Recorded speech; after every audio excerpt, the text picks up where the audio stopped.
All right, what's going on, guys? It's time to paint this with a rattle can. As you can see, it needs some love.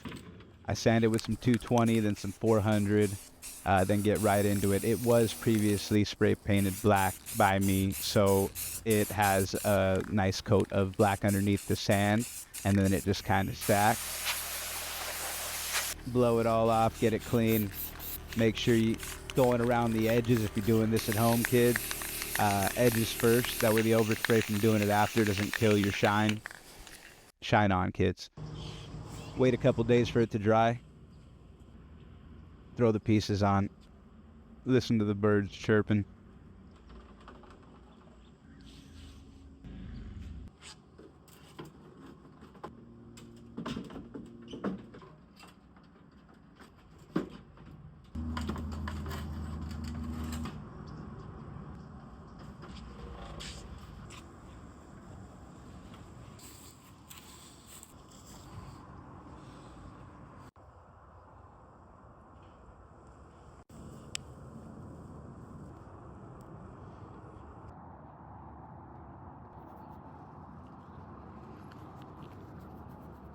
Thanks for watching.